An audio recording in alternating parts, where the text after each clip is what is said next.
What's up, everyone, and welcome back to another episode of the AZ Sports Podcast. I'm your host, Kevin Humphreys, and as always, we're talking all things Suns, Diamondbacks, and Arizona Cardinals. We have a lot to get into today, so let's get into it. So the Arizona Diamondbacks, it's just miserable baseball to watch at this point. It really just is. Yesterday they lost to San Diego Padres by a final score of 10-4. And it was there were a lot of things that went wrong. We saw Jose Cabrera kind of lose it with some poor fielding choices and a balk that Torey Lovello ultimately got thrown out arguing, even though it was quite clearly a balk. Although I'm not sure anyone that's not super into baseball, including myself, can really tell you what a balk is, but apparently it was a pretty obvious balk. So uh, there's that. Uh, and they continue to just not be able to hit. They are so bad, and you heard it on the ESPN broadcast yesterday. If you were watching, that the Diamondbacks have the worst first baseman OPS in all of baseball this season, but not just all of baseball this season, but in any season that's happened in the last 100 years. Now, can that turn around? Yes. Will it probably turn around? It can't get any worse. So, yeah, I think it's going to get better just because it honestly has to. It honestly has to. And uh, is it going to be turned around by someone on this Diamondbacks team? I don't know. It's a pretty obvious hole that would solve a lot of their problems if they just went out and fixed it, which is a lot easier said than done, obviously. First, a good hitting first baseman that is not a complete disaster. Defense is pretty valuable. It's pretty valuable. And you see why, because the Diamondbacks just have not been able to produce runs this season. They just haven't.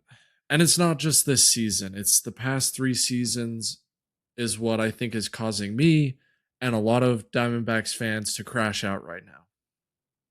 Before last night's game, they were 45 and 46. They're now 45 and 47. But they've been 45 and 46 each of the last 3 seasons. 3 seasons. It's no matter what they do, no matter who they play, it's just the same results. It's the same results. It feels like it's a sinking ship, and as soon as you get a couple holes patched up, a few more burst open, and it feels like this promising start to the decade that the Diamondbacks had in 2023, and even at the end of 2022 when they closed the season at almost 500 in 2022 when they brought up guys like Corbin and other guys got brought up. And then 2023, they make the playoffs barely. It was a huge success of a season, and then boom, they go on this magical run to the World Series. And up until Paul Sewald walked a Texas Ranger in the ninth inning and then gave up the game tying home run to Corey Seager in the ninth inning, it looked as if the Diamondbacks were going to win the World Series and bring a second championship home to the state of Arizona and the city of Phoenix, but that did not happen. That did not happen. And since then, the Diamondbacks have been chasing that and haven't been able to find it. There's been magic in 2024. There was the magic month of July, month of August, and ultimately they crashed and burned at the end of September when all they had to do was just hang on, but they couldn't get the job done in September in 2024. Last year we saw them crash and burn following the All-Star break. They just went on a big losing streak and ended up selling at the deadline. Eugenio Suarez, Josh Naylor, both out the door. Merrill Kelly out the door. Randall Grichuk out the door. And then this offseason, they looked at Blaze Alexander and Jake McCarthy and said, "Hey guys, don't really see a spot where we can use you guys. So let's trade you guys and try and get some return." And guess what? Those two guys are both hitting over 300. Jake McCarthy has an 850 OPS, and Blaze Alexander has a 787 OPS. And both of those guys were solid players. Blaze is a guy that could have played just about anywhere in the infield or the outfield. Jake McCarthy was a really good left-handed hitter. Wow, Diamondbacks sure could use a left-handed hitter this year, couldn't they? Especially with the way Pavin Smith and Adrian Del Castillo have been swinging the bat this year. It's just been the same story year after year, and we can point to injuries. And yes, they went after Corbin Burns, they signed Corbin Burns, and it just hasn't worked out for him. It hasn't worked out for him at all, mostly due to injury. And that's probably the biggest reason the last 2 years that they haven't made the playoffs or probably will not make the playoffs is because Corbin Burns, the highest paid player on their roster, is producing zero on the injury list. So that's number one. That's far and away number one. If they had Corbin Burns, they wouldn't have had to go out and re-sign Zach Gallen. They wouldn't be scraping the bottom of the barrel right now with Ryan Nelson and Michael Soroka on the injured list as well. Like Jose Cabrera wouldn't be in the lineup every fifth day right now. And he's been getting knocked around a bit, and made some poor defensive choices yesterday that cost the Diamondbacks at least one run, potentially two with the Tatis balk. And it's just been they had all this talent in 2024, and the future looked really bright. And now you look at the Diamondbacks right now, and a lot of the guys that they've pulled up from AAA have not been able to produce consistently. We saw Tommy Troy belt a 2-run home run last night, and he's been the one guy, it seems, that has really found his footing at the major league level. Ryan Waldschmidt blipped for a few weeks and then crashed. Jose Fernandez blipped at the beginning of the season and then crashed. James Groover never really got comfortable. We saw Tyler Locklear last year. That's not necessarily an answer, but if the Diamondbacks want to bring Locklear up to play at first base, you won't find any complaints from me. Like they need to find something. Lourdes Gurriel has dealt with injuries. The fact that he's even playing right now is pretty crazy, but he hasn't been able to produce much. Nolan Arenado's been up and down, which is to be expected for a 35-year-old that you weren't expecting to carry your offense. And the thing is with this Diamondbacks team is there's a great core to build around right now. I understand why I was so optimistic the last 3 seasons. I understand why a lot of people were. I understand why a lot of people weren't as well. But offensively, you look at Corbin Carroll, you look at Gabriel Moreno, who's been insane. He's been just, I think they said yesterday he's gotten on base 28 games in a row. Gabby's playing very well right now. Ketel Marte and Geraldo Perdomo has turned it around. You look at those 4 and you say, man, that's a really, really solid 4 to build around. Now, if we can add a power bat, guy like Eugenio Suarez or Josh Naylor, even just having one of those guys on the roster would solve a lot of their issues this year. Nolan Arenado, maybe have you platoon Blaze and Jake McCarthy right now. That would be pretty nice. I wouldn't mind that.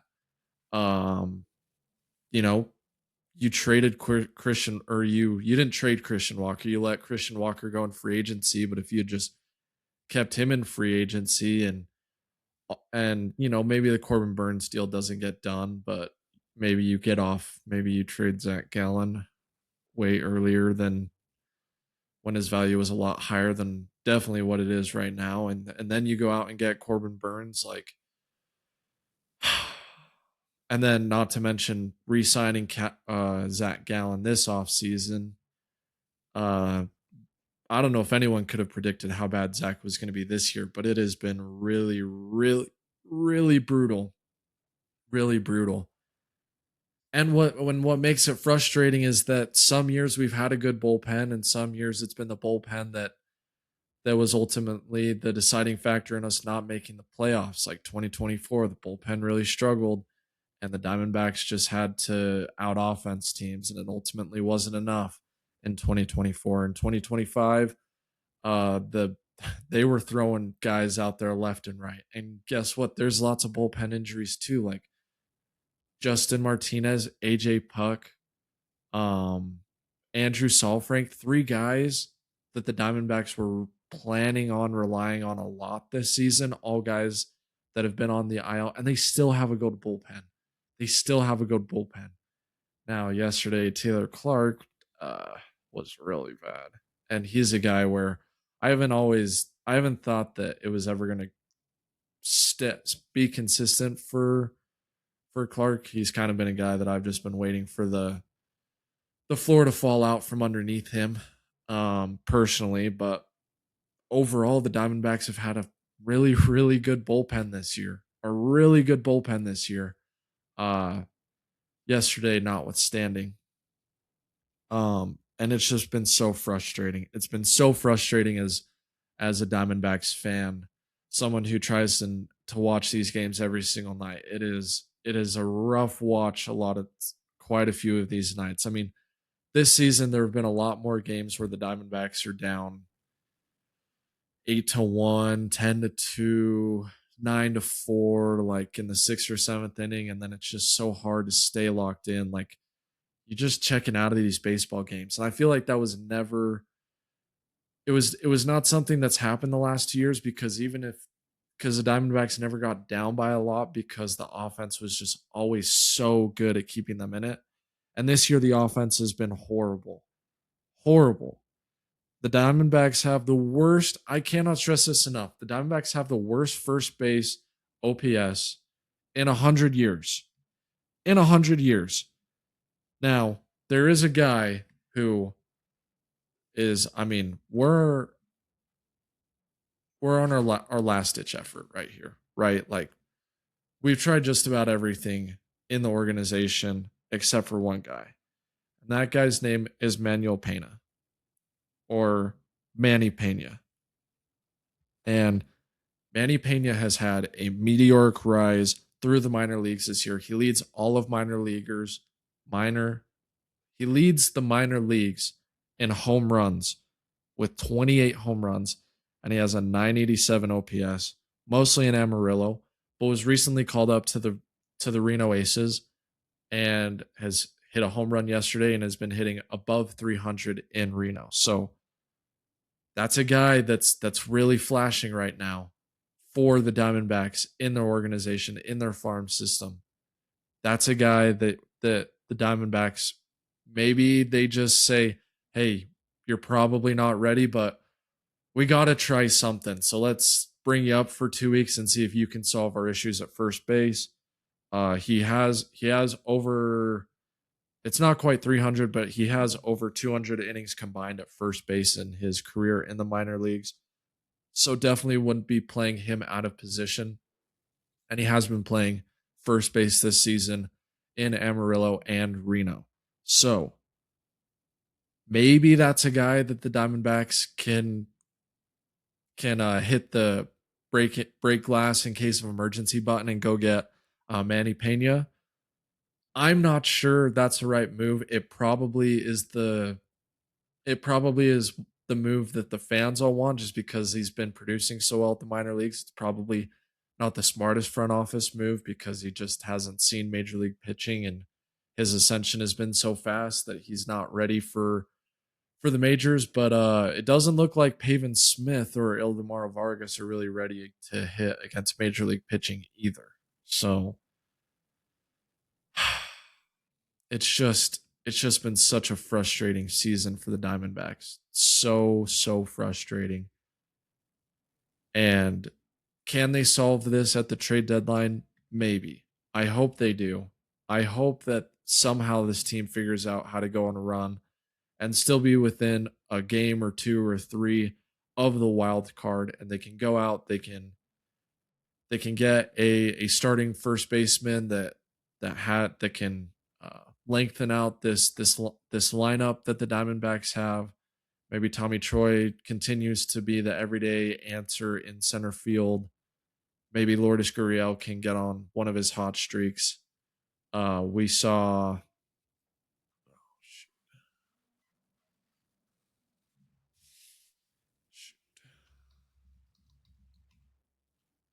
we saw Max Kepler. Sorry, brain farted on the name. We saw Max Kepler have a really good game in on Monday against the Padres. He had an RBI single and a big home run blast on Monday. Maybe he can get his back going and he can be the platoon outfielder with Lourdes Gurriel. And combine that with the big four, the top four hitters in the lineup, and maybe you have like a really good offense in the second half of the season. Maybe there's a shot that you can turn it not all the way around, but really get this offense going. And then with as good as the Diamondbacks defense has been, and as good as the bullpen has been, all you need is just the starting pitching to keep you in games, which the two or the main bright side from this week has been Brandon Pfaadt. It has been Brandon Pfaadt. He's yet to give up a run in two starts since coming back from Reno. He's changed his delivery. He's no longer going over the head anymore. Is it a case that he was tipping pitches? He says no. Jack Summers thinks yes. Um, but in any case, he's changed his delivery a little bit and looks a lot more comfortable on the mound. He has a lot of pitches that are moving a lot better and that are playing a lot better over the plate, and he's being really aggressive, attacking the strike zone. So it's been good to see Brandon Pfaadt kind of make a comeback, although his performances have been against two of the worst teams in baseball, the Giants, and the Padres aren't the worst team in baseball, but they have a really poor offense. I believe they're 29th or 30th in overall runs and OPS and slugging and all those numbers. So they're at the bottom in a lot of offensive categories. And so while Brandon Pfaadt has looked really good against the Giants and the Padres, the question we're really going to get to see how good he looks in Los Angeles this weekend. That'll be a really good inflection point to see is Pfaadt truly back, or were those two games just more a product of going against bad offenses more than a product of good pitching. So that's something I'm looking forward um, to figuring out. And I mean, we can talk about Zach Gallen, but I feel like the Zach Gallen narrative is just, we know that he's going to be up and down. We know that there's going to be some bad innings, and he probably doesn't have a whole lot of trade value at the deadline. So uh, probably just stuck with him. And then if somehow the Diamondbacks are in a playoff push at the end of the season and Pfaadt's pitching well and Ryan Nelson comes back and Corbin Burns comes back, is Gallen the guy that gets moved to the bullpen or just let go? I don't know. Like I don't know what the Diamondbacks have the stomach for. Like is that something that we could see happen down the road? We'll see. I doubt the Diamondbacks get their pitchers back healthy at the end of the season, just the way things kind of go in baseball. So I think he'll be in the rotation until the end of the season. Can the Diamondbacks make a playoff push? Yes, they can, but the offense has to turn around. And I just cannot watch another Pavin Smith at bat. I feel like the only reason that they've kept Pavin Smith up and given him so much of a leash is because he must be playing through it, an injury, and rushed him back because they felt like, hey, as soon as he can even like try and get at bats, like it's worth it. And he must be playing through like my in my guess, I'm not reporting this. I know nothing, but my guess is that Paven to be given this long of a leash, it's because he's playing through an injury that they just and it would be unfair to Paven to DFA him because they brought him back from an injury that he probably should have taken longer to come back from. Whether that was more appearances in AAA, whether that was him going back on the IL and getting things figured out. My guess is that's why. But we've also seen them give a guy like Eugenio Suarez a whole half of a season length of leash before almost pulling the plug. Maybe maybe they believe Paven's similar to Eugenio Suarez, but really we haven't seen Paven play very well in 2 seasons. 2025 was a down year for Paven. He started hot, but then ultimately injuries and poor hitting um, kind of made his season a little stale. And in 2024, he had a really good year. He had a good enough year that the Diamondbacks were like, "Hey, Jock Peterson, like we love you, but we're gonna let you go because Pavin Smith was performing really well as well, and just hasn't been the case this year for Pavin. And I hope he can turn it around. It would be super nice if he could turn it around, but just watching him come up yesterday with runners on base multiple times and not being able to move runs, striking out, flying out, just it just seems to be like he has lost all of his confidence. If you're watching, you've lost all confidence in Pavin Smith. Maybe you never had any to begin with. But it seems like this is the end of the road for him, and I can only imagine the reason why he's still on the roster is because that elbow injury that he was coming back from, they rushed him back quick, and it would just be unfair to him to DFA him, especially when they just don't have any other answers right now. They just don't. I mean, their best answer right now that you can think of is probably the guy that was in Amarillo like a month ago. So that's the state of this Diamondbacks team. Over the course of 3 years, they've continually let talent go out the door and haven't been able to replace it, to the point where right now they look like this is the end of the road for just about everyone on the roster that's not in the big four.